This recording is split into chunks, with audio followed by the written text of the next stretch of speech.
श्री शिवाय नमस्तोभ्यम। हर हर महादेव। दोस्तों, इस वीडियो में गुरुजी आपको एक बेलपत्री की जड़ का तथा तुलसी की जड़ का बहुत ही अच्छा उपाय बताएंगे, इसलिए वीडियो को पूरा देखना तथा वीडियो पसंद आने पर चैनल को सब्सक्राइब करना और बेल आइकन ज़रूर प्रेस करना ताकि नई वीडियो की नोटिफिकेशन आपको मिल जाए। अब गुरुजी से उपाय सुनिए तथा आज की कथा की मुख्य बातें सुनिए। वृक्ष के नीचे से उसकी छांव में अगर कोई निकल कर चले जाता है तो 1000 अश्वमेध यज्ञ के बराबर उसको फल प्राप्त हो जाता है। मात्र निकल कर जाने।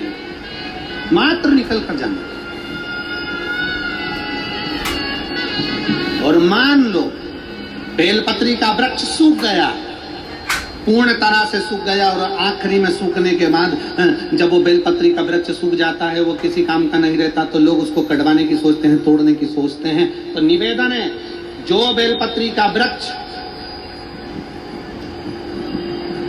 जैसे तुलसी का पौधा सूख जाता है, तुलसी का पौधा सूख जाता है तो आप लोग क्या करते हो? उसको बोलो जम के बोलो, उसको क्या करते हैं?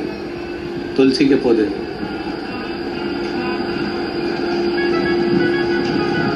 तुलसी के पौधे की लकड़ी को हम वृंदावन लेकर जाते हैं, गोवर्धन नाथ जी की परिक्रमा में लेकर जाते हैं, राधा कृष्ण कुंड पर लेकर जाते हैं, और वहां पर कई भगवान के भक्त बैठे रहते हैं, वो तुम्हें माला बना कर दे देते हैं।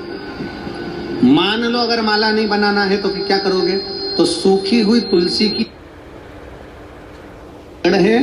लकड़ी है तो हम क्या करते हैं, उसका कार्तिक महीने में घिसकर चंदन बनाते हैं, और चंदन बनाकर मेरे ठाकुर जी को वो चंदन लगाते हैं, उसको हरि चंदन कहते हैं। उस चंदन का इतना महत्व होता है कि उस चंदन से मेरे भगवान शालिग्राम जी, मेरे ठाकुर जी बड़े प्रसन्न होते हैं।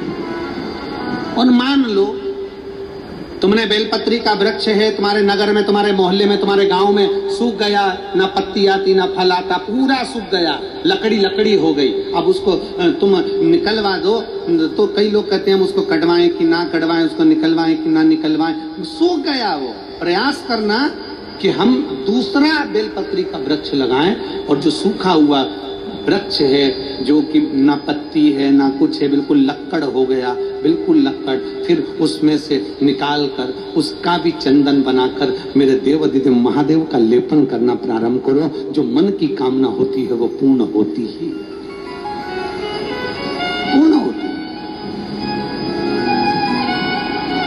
वो शिव है, शंकर ओगड़दानी महाराज। देवराज ने विचार करा, मैं क्या करूं, कहां जाऊं, किस स्थान पर जाऊं? और देवराज पहुंचे तो बेलपत्री के वृक्ष के नीचे पहुंच गए। शिव महापुराण की कथा कहती है, एक बेलपत्री के वृक्ष के नीचे से कोई भूलवश भी निकल कर चला जाता है तो 1000 अश्वमेध यज्ञ का फल प्राप्त हो जाता है। भूलवश भी बेलपत्री के वृक्ष की छांव अगर किसी जीव पर पड़ जाती है, यहां तक कहा गया कि बेलपत्री के वृक्ष के नीचे से कोई मुर्दे की अर्थी भी निकल कर चली जाती है तो वो जीव तड़पता नहीं है, उसे पिंडदान की जरूरत नहीं पड़ती, वो शंकर के निवास पर कैलाश में वास करता है।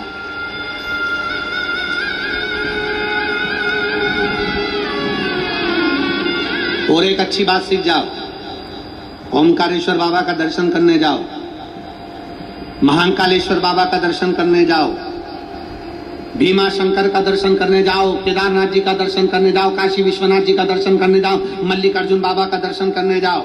आप सबसे निवेदन है, अगर बन सके दर्शन करने से पहले आप लाइन में लगते हो। बोलो, लगते हो कि नहीं लगते हो? लाइन में लगते हो तो लोगों की डलिया में बेलपत्र रहती है, हवा से, ठोकर से, टोनी से कोनी से, वो डलिया में से बहुत सारी बेलपत्र जमीन पर गिर जाती है और लोग उसे लांग लांग कर चले जाते हैं, पाँव में दबा दबा कर चले जाते हैं। आपसे निवेदन है, आज हमें ओमकारेश्वर की कथा से सीख कर जाना है कि हम दर्शन की लाइन में लगे हैं, हम महाकाल की दर्शन की लाइन में लगे हैं, हम त्र्यंबकेश्वर बाबा के दर्शन की लाइन में लगे हैं, हम ओमकारेश्वर बाबा के दर्शन की लाइन में लगे हैं। हम जिस लाइन में लगे हैं, बेलपत्री किसी ने भी फेंकी हो, उठाने की जवाबदारी हमारी है। हम उसे उठाएंगे, पल्लू में रखेंगे और रखने के बाद उसको कहीं ले जाकर विसर्जन कर देंगे। ये जवाबदारी हमारी है, इसको हमें करना है।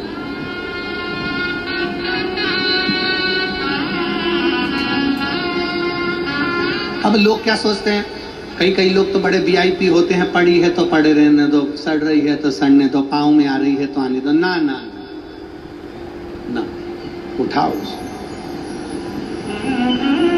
आप प्रयास करना, एक पाँव में पड़ी हुई बेलपत्र को उठाने का प्रयास तुम करना।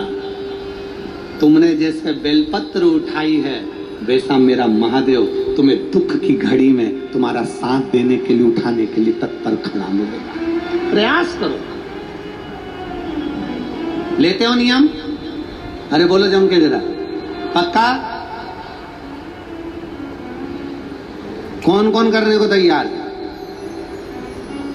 अलग से नहीं जाना है, दर्शन की लाइन में तुम भी लगे हो ना, नीचे पड़ी दिख गई ना तो उठा अपना पल्लू। माताएं जैसे प्रसाद लेती है ना, तुमने देखा है प्रसाद लेते समय माता ना जाने कौन से डिजाइन की झोली बनाती है, पता नहीं पड़ता, पर ऐसे भैया भैया भैया, वो तो गुलाब जामुन ज्यादा ले लेती है, जब चाशनी टपकती तब मालूम पड़ती भैया, तब मालूम पड़ता है। तो वो माताओं से सीख के अपने पास में अगर झोली नहीं भी है ना, तो अपने कुर्ते की जेब, शर्ट की जेब, पैंट, जीन्स, जो तुम पहने हो, मेरे बेटा बेटी जो तुम, और बेटियां अगर दुपट्टा भी पहनी ना, तो उस दुपट्टे में, उस दुपट्टे में पड़ी हुई, रास्ते में चल रहे हो, पड़ी हुई मिल गई, उठा के रख लिया, उठा के रख लिया।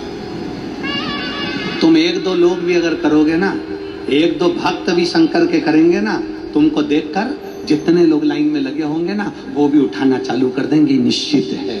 वो भी सेवा करो, आप करो तो